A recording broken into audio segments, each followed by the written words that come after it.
Welcome back to Darnley Cyber Café. Take a seat, get comfortable, and grab a warm Americano.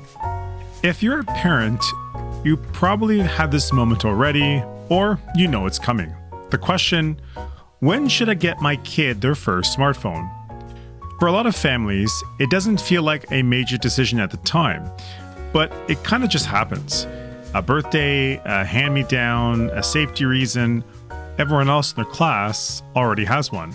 But I recently read a study published in Pediatrics by the American Academy of Pediatrics.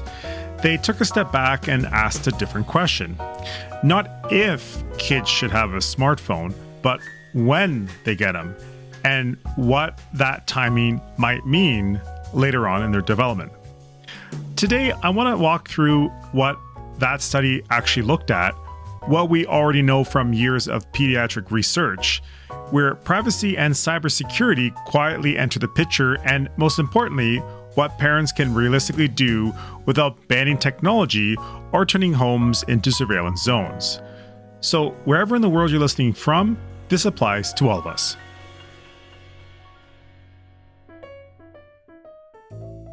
Concerns about kids and screens did not start with smartphones.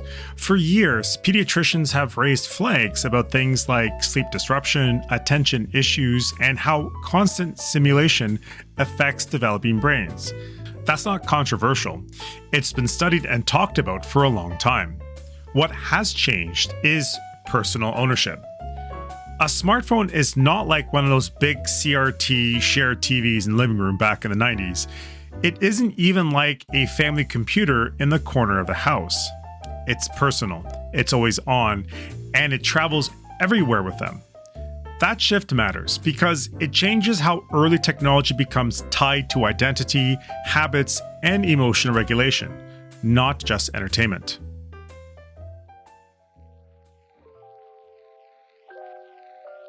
One thing I did appreciate about the study is that it didn't try to scare parents. It focused on timing. Researchers looked at the age kids first received a smartphone, how early ownership lined up with later emotional and mental health patterns, what seemed to show up more often as those kids entered adolescence. And the key word here is association, not certainty. The study does not say, quote, if your child gets a phone early, something bad will definitely happen, end quote. What it does show is that earlier smartphone ownership is linked to higher vulnerability later on. So things like anxiety, emotion regulation challenges, and sensitivity to social pressure. Not guarantees, not labels, patterns. And patterns are useful when we're trying to make better decisions. Adolescence is already complicated. Most of us can attest to this given our previous experience, right? This is the stage where kids are figuring out who they are, where they fit in, and how much they're accepted by people around them. Everything feels personal, and everything feels amplified. Smartphones don't create those feelings, but they do intensify them. So for them, they suddenly feel that social comparison never shuts off. Validation is counted in likes and replies. Silence can feel like rejection, and mistakes don't disappear. That's a lot for a developing brain to manage. The issue isn't that kids are too sensitive, it's that adult-scale digital systems are being handed to people who have not finished building emotional defenses yet. And unlike previous generations, there is no natural break from it. The social world follows them from home, school, into their room, and into their quiet moments. I always say this to parents, young and old. We never had the opportunity to experience this, and I don't want to age myself by saying this either, but some new, younger parents today do not know how it is or was back in the 80s, 90s, and early 2000s, where the internet and smart devices have taken no foothold in our society. Now, many new parents cannot grasp what I'm saying here. The most important fact is relevant to my experience is the privacy and the security aspects here.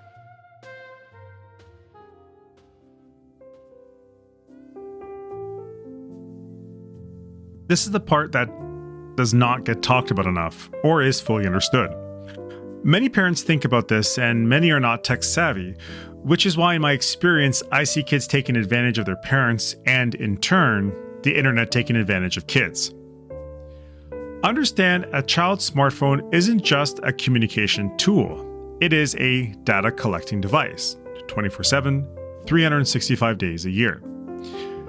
Taking social media out of the equation here, phones and apps quietly and secretly collect things like location patterns, usage habits, search behavior, and interaction timing. Most kids don't understand what permissions mean. They don't understand long-term data trails. And as I said before, a lot of adults don't understand this either. This doesn't require risky behavior. It does not require bad intentions. It just requires presence. When smartphone ownership starts earlier, data collection starts earlier and lasts longer. Think about it. When you were younger and all the, I'll just say, silly things you've done in your past, I doubt that there is many video and photogenic evidence of this. Just memories from your friends and family, right? Today, that's not the case. With the increasing number of photographs and videos made by parents and friends alike at home, in school, or in family functions, the amount of data taken and processes has increased beyond measure. That does not mean parents should panic or start waving your fingers at kids and say, back in my day. But it does mean privacy deserves a seat at the table when these decisions are made, regardless of your child's age and technological experience. This does not have to be an all or nothing situation. There is something you can do right now. There is a lot of space between no phone ever and full access with zero guardrails. There are some practical ways parents can approach this with a happy middle ground. First, delay personal ownership when possible. Shared devices or limited use phones still allow communication without constant exposure. For example, there are ways, depending on the device you have, to lock down, limit the apps that they can download, the amount of time they spend behind their device, all while you having the ability to be present with their device. Second, start simple. Calls and texts before apps, utility before platforms. Use the device as a tool. Frame your mind like this. Third, pay attention to the ecosystem, not screen time. Fewer apps, fewer permissions, occasional check-ins on what actually installed and why. Again, there are built-in apps with Android and Apple devices that enables you to check on them and provide, as I like to say, technological guidance, which just basically means parental oversight. Fourth, talk about privacy early. Not in technical terms, but in everyday language. Explain why data matters the same way you explain why doors lock, or you can just use my washroom analogy. And finally, model the behavior you want to see. Kids notice more than we think. They do what you do, not what you say. Any parent who has had children will understand this. Boundaries work better when they're visible, not just enforced. Don't be doom scrolling on Instagram yourself while telling your kids to have no screen time. Put the damn phone down yourself and limit the exposure.